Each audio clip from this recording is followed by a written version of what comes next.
أعوذ بالله من الشيطان الرجيم. بسم الله الرحمن الرحيم. السلام عليكم ورحمة الله وبركاته. زي ما القاري دوست محمد يوتيوب چینلنا تاسو ته بیا مخاطب یما. الحمدلله تاسو ته نور الهدی پروفیسر صاحب دا خبره کړې وه چې د رمضان المبارک میاش را روانه ده، د هغې فضیلت به مونږ شروع کوو. نو په هغې کې یو حدیث مبارک دی چې د هغې راوي حضرت ابو هریره رضی الله تعالی عنه دی.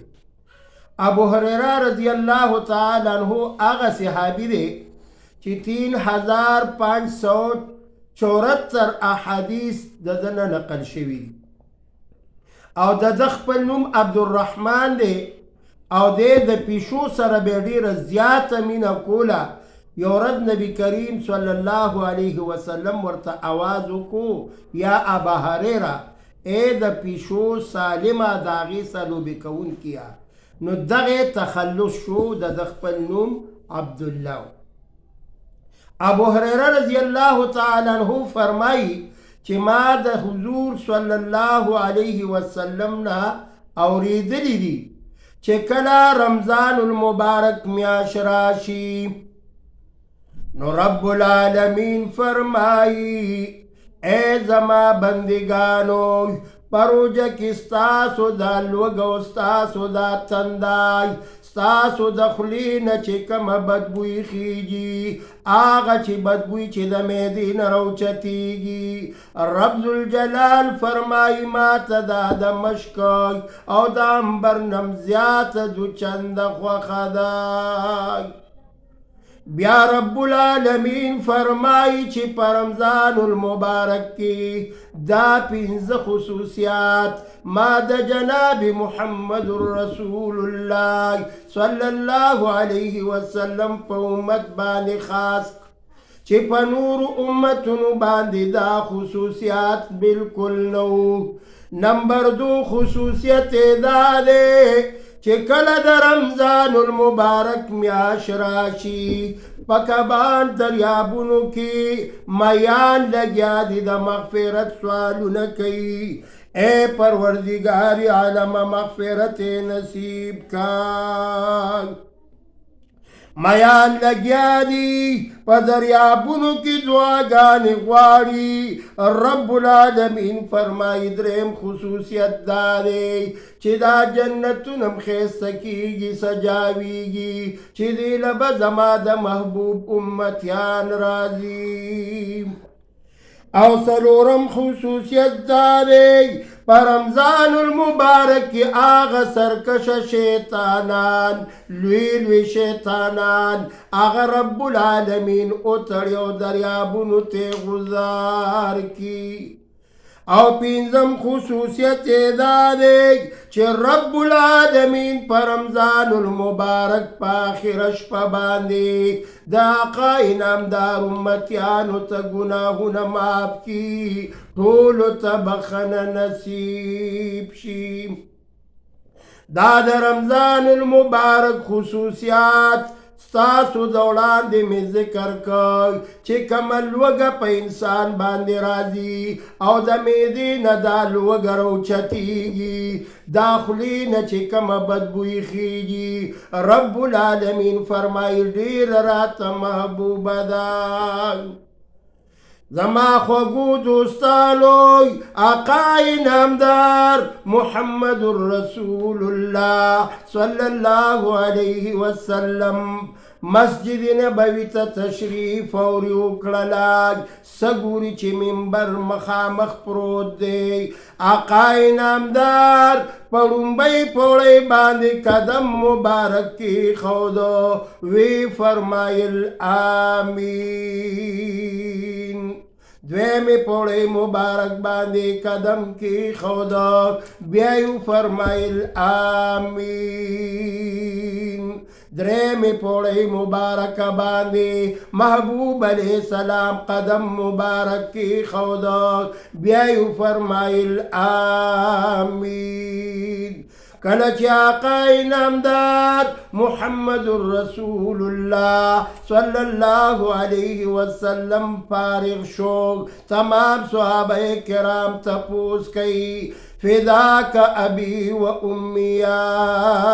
رسول اللہ، مور و پلار دی زمون سان قربان شی، نندراتلو سرتاسو یو نوی عملو کو. محبوب علیہ السلام وت فرمائی اے صحابو، جبریل علیہ السلام دغه ټیم کې راغی چې ما پوړی باندې قدم مبارک کې او ما ته دی غوږ کې وی چې هلاک دي شي، تباه دي شي ستا هغه یو امتي چې د رمضان المبارک میاشت راښکاره شي او دی پکې روجې قدر ونه ساتي. وی ما آواز وکړو چې آمین. دویمې پوړۍ مبارکه باندې چې ما امین ویلی دی، یعنی رمضان المبارک میاشت راشي او دته پکې رب العالمین مغفرت ونکي، بخنه ونکي، دغه انسان دې هلاک شي. یا صحابو دویمه پوړۍ باندې چې ما قدم مبارک کېښودو، ما امین ولوستلو، جبریل علیه السلام ما ته دې غوږ کې یو خیره وکړلی، ستا په امتیانو کې د هغه امتي هلاک شي چې د هغې مور او پلار والدین دواړه ضعیف عمر ته ورسېږي، بوډاوالي ته ورسي، کمزورتیا طرف ته لاړ شي او دغه صاحب په د خپل مور او پلار نه دعا قدر م وانلي، یعنی مور او پلار ورته دعا قدر م ونه کي، مور او پلار یې ونه بخي، دا دې م هلاک شي.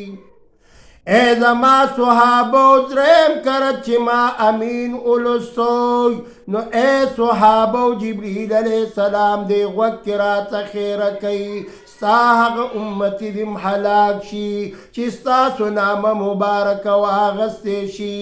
او ستا دغه امتي دومره قدر م ونه وی چې صلی الله علیه وسلم، یعنی ستا مبارکه نامه واغستې شي او دې صلی الله علیه وسلم م ونه وی، نو دا ډېر بدبخت امتي دی، دا دې هلاک شي. رمضان المبارک په میاشت کې آقا نامدار محمد رسول الله صلی الله علیه وسلم صحابو ته دا حدیثم بیان. اے زما صحابو رمضان المبارک آغا میاشتای چې د برکتونو میاشتا، د مغفرت میاشتا،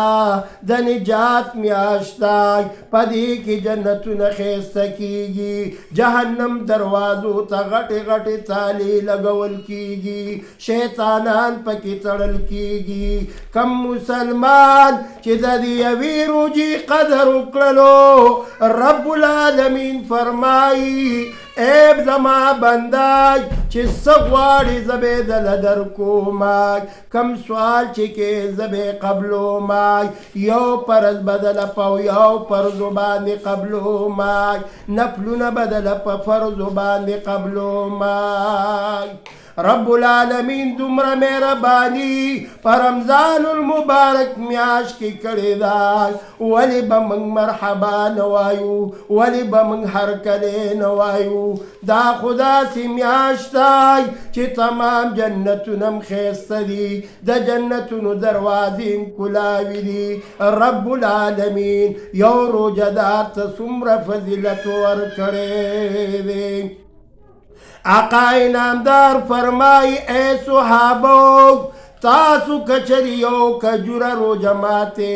چا مسلمان ته ورک چې روجه قدر په ماته کای، یا د وزر عمرای یعنی نیمه کجوره ورکړلای، یا یو ګلاس اوبه ورکړلې د روجه ماتې د پارای، څومره چې د روجهدار ته ثواب ملاویږي رب العالمین فرمای دومره ثواب چې داغه څومره وشو دومره ورسره چې تا روژه ماتي والا له انتظام وکړو اوبه قدرې دې مو ورکړلې کجوره قدرې دې مو ورکړلی نور طعام دې ورکړه چې څومره دې وس وي نو رب العالمین به تالم هغومره اجر درکوي دا د رمضان المبارک برکات دي یاد ساتئ دعا کم وخت کې قبلیږي کله چې د روژه ماتي ټیم شي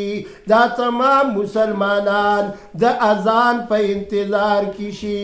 مشران ټول ناست وي ماشومان ناست وي رزق مخې ته پروت وي رب العالمین فرشتو ته وایي ای فرشتو تاسو ګواه شئ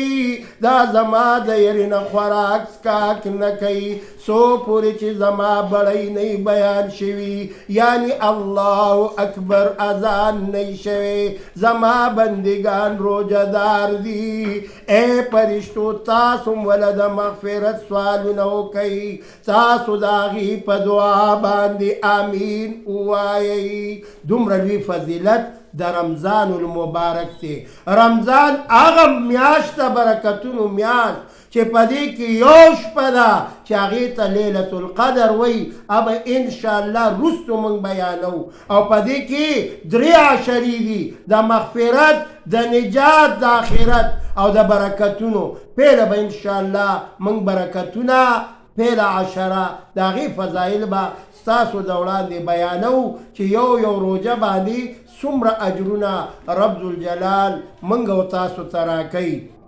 نو دا روژه په خپله مو ساتئ خپلو بچو ته مو وایئ چې روژه وساتئ که ستاسو په بچو روژه پره شوي نه نبي علیه السلام فرمایي تاسو عادت کوئ روژه باندې راواړوئ د دې ډېر زیات فضیلت دی که یو معصومې بچی روژه ونیوله نابالغه ده څومره ثواب چې د دغې ماشومې کیږي دومره به د والدینو کیږي څومره اجرونه چې دغه معصومې ته یا ماشوم ته میلاویږي نو رب ذوالجلال به په دغه روژه باندې موږ او تاسو ته ګناهونه معاف کوي او د مغفرت او د بخښنې میاشت ده نو سوالونه پکې وکئ عبادتونه وکئ تراویح وکئ انشاءالله تراویح به بیانو چې دا د کم پیغام صحابي نه نقل شوي دي او کم صحابي دا کړي دي واخر الدعوانا ان الحمد لله رب العالمين